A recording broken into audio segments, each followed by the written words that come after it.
छुट्टी के मतलब सर सफाई। देखियो पूरा बेग बेग अटैची फटैची गद्दा सद्दा पूरा रूम क्लियर क के खाना ताना बना के चिकन तिकन बना के पूरा एकदम रेडी है ना। एकदम देखियो अलगनी पसीरमा पर्दा पसीरमा, ठीक है, गर्दा पसीरमा सिरमा पसीरमा पूरा रूम के नीचा कुछ नहीं, टाइल्स पूरा रूम खाली और अलगनी पर छज्जी पर कूलर पर हर जगह पूरा कपड़ा गद्दा सद्दा सब एनी ओनी सफाई।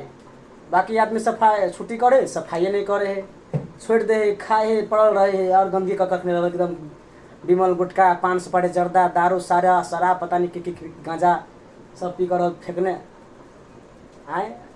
पहली बार देखलिएगा कि आज सोनू छुट्टी कल के गा 3 महीना में एक बेर ताकि रूम के हालत है मतलब सफा और सुथरा। तो अहाँ सब की कह चाहे छिए कमेंट करो फटाक से दबा कर, है ना। देख लियो उमर गद्दा है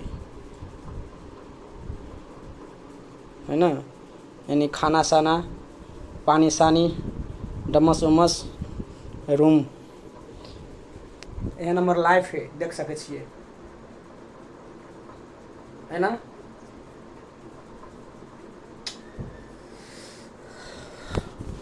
चल तोरा वायरल भऽ गेलै।